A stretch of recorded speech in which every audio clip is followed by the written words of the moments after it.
तलबा के तमाम तलबा व तालिबात, हम पढ़ रहे थे शामिल निसाब नफ्सियाती तनकीद।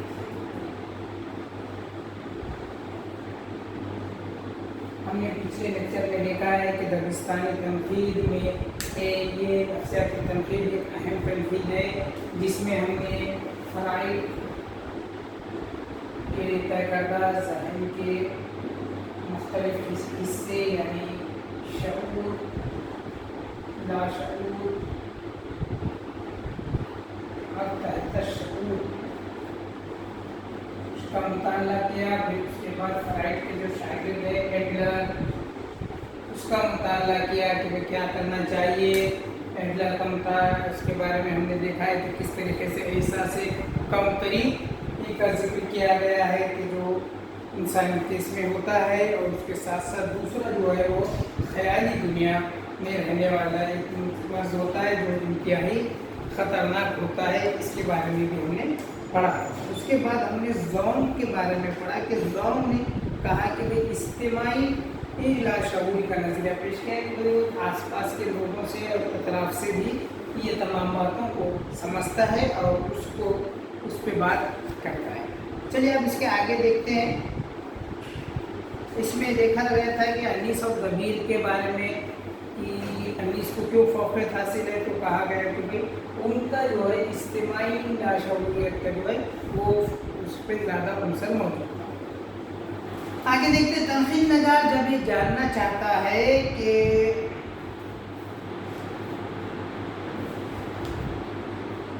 किसी अदबी व फ़नी कारनामे के वजूद में आने के क्या असबाब थे, तो वो ख़ारजी और दाखिली दोनों असबाब पर गौर करता है। मसलन वो ये है कि वो ये देखता है कि फ़न पारा किन माशी व माशराती हालात और किस अदबी माहौल की पैदावार है।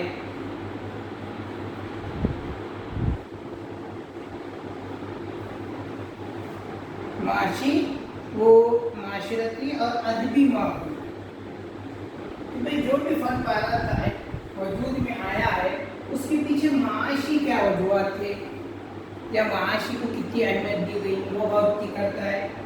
माशरती पर गौर करता है और अदबी माहौल पर कि भाई उसके अतराफ़ में अदबी माहौल कितना था या उसने किस अदबी माहौल को अहमियत दी। इस तरीक़े की बात यहाँ पर वो देखता है, फिर उसके बाद अपनी राय पेश करता है।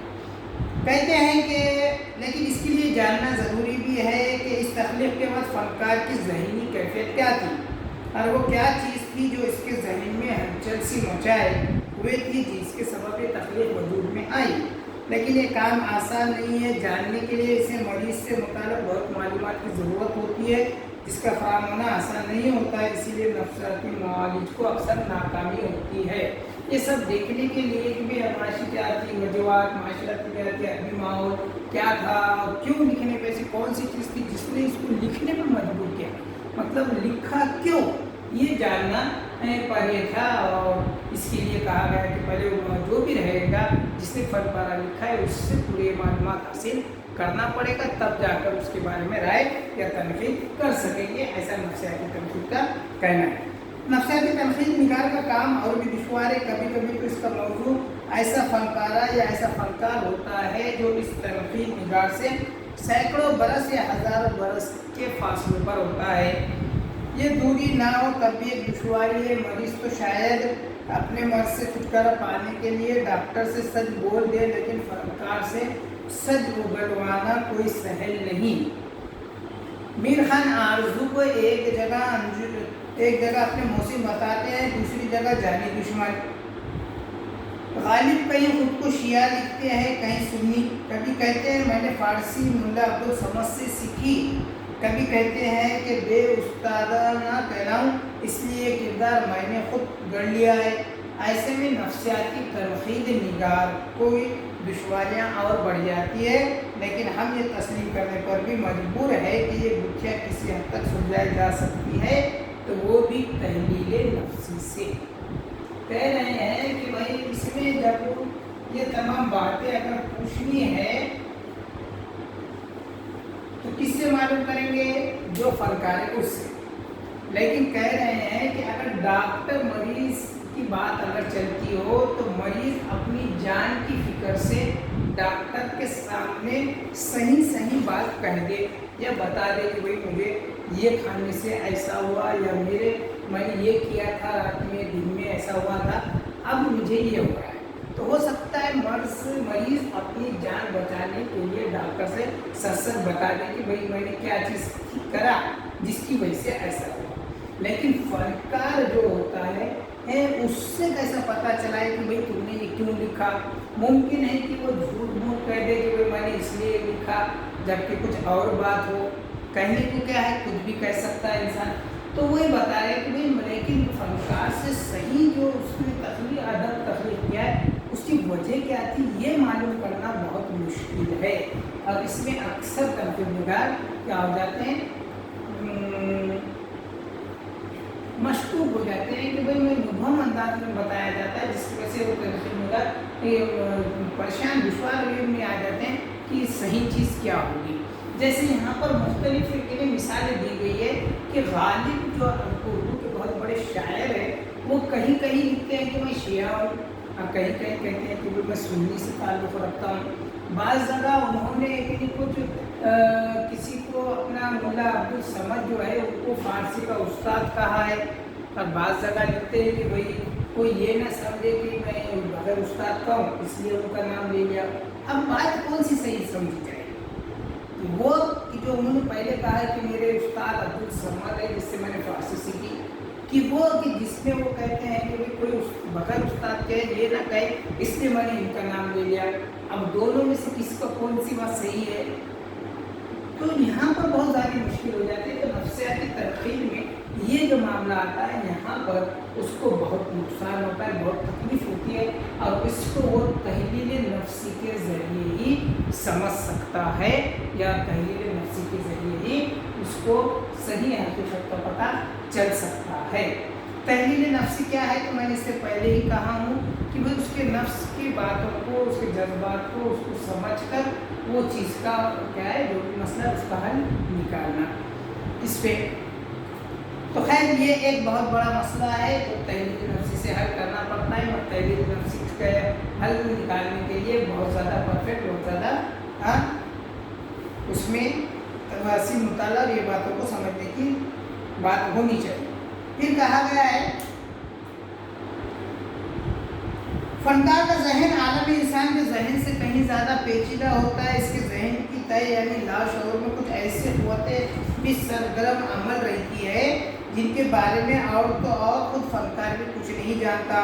ये क़ुव्वतें किसी फनकारे की तख्लीक़ का महरिक बन जाती है, बिल्कुल अनजाने तौर पर इस तख्लीक़ में सलाहियत कर जाती है।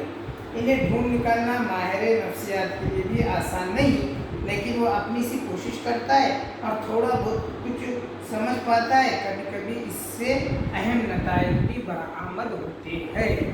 कह रहे हैं कि भाई जिस तरीके से बहुत सारे ऐसा जहन जो है ये इंतहाई पेचीदा क्या है एक चीज़ है।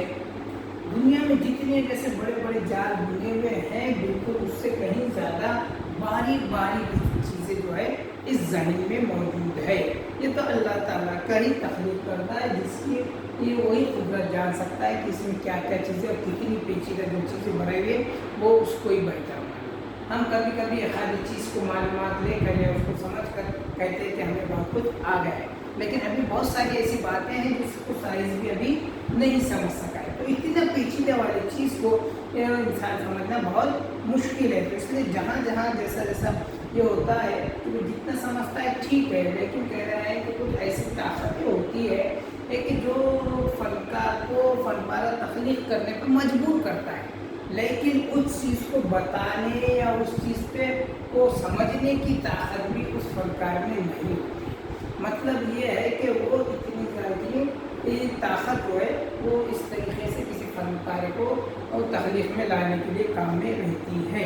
तो अपना अपना इस पर ये तो ये चीज़ों को मालूम करना या उसको समझना जनरल को ये आम आदमी या आम लोगों के लिए इसमें काबिलियत नहीं है, वो इस बात को नहीं समझ सकते। शख्सी मुहर्रिकात का पता लगाने से आगे नफ्सियात का इल्म आजिज़ है, यानी शख्सी मुहर्रिकात का पता लगाने से आगे مطلب جو انسان کرتا ہے، حرکات کرتا ہے، محرکات مطلب ہلچل جو کرتا ہے، جو دن رات میں وہ کام کرتا ہے، انسان وہ تو سمجھ سکتا ہے، لیکن اس کے آگے کہ وہ یہ کیوں کر رہا ہے، یا اس سے بھی آگے جو ہے کہ وہ اس کے ذہن میں، اس کے بعد کیا ذہن میں آیا ہے، کیا چیزیں، یہ چیزیں انسان جو ہے وہ نفسیات کے ذریعے بھی سمجھنا بہت مشکل ہے، یہ نہیں سمجھ سکتا۔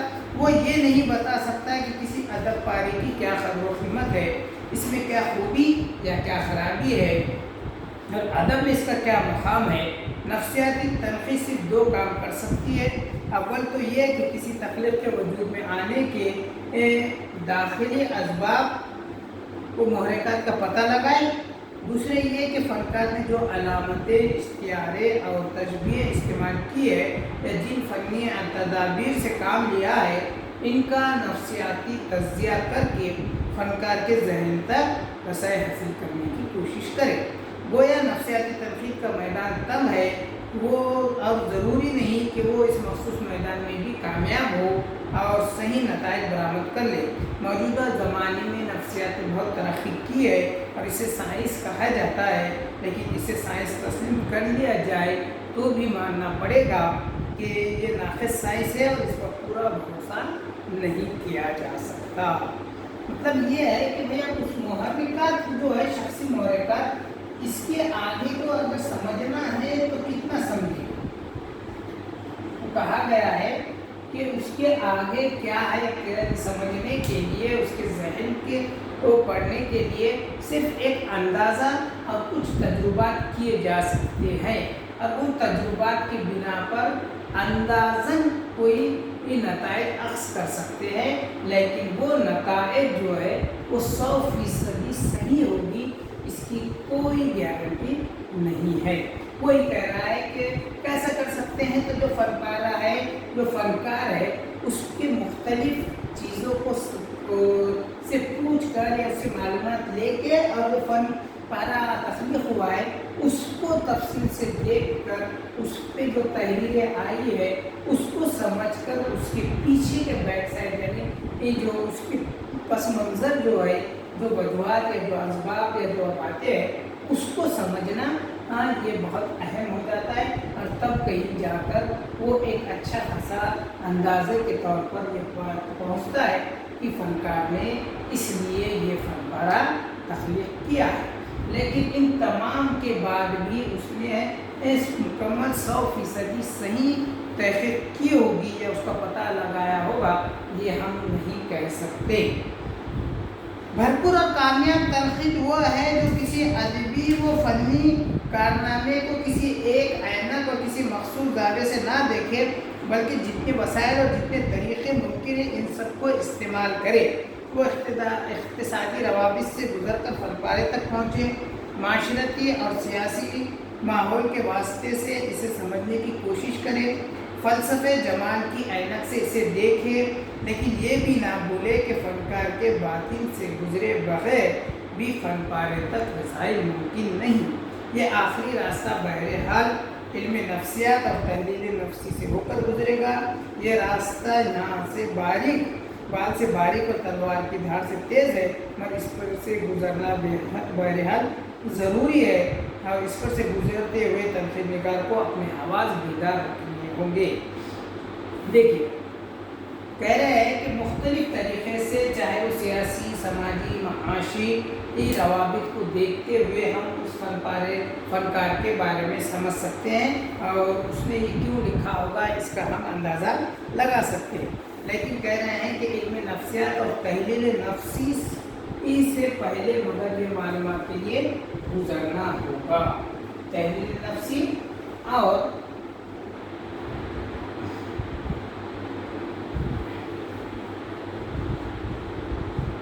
علم نفسیات، ان دونوں سے گزرنے پر ہی ہم اس فنکار کے پس منظر کو سمجھ سکتے ہیں، یا اس کے بارے میں یہ فن پارا کیوں تخلیق ہوا اس کو ہم سمجھ سکتے ہیں۔ جب تک ہمیں اسے سمجھنے میں بہت زیادہ دشواری ہوگی اور صحیح نتائج اخذ کرنا یہ بہت مشکل ہو جائے گا۔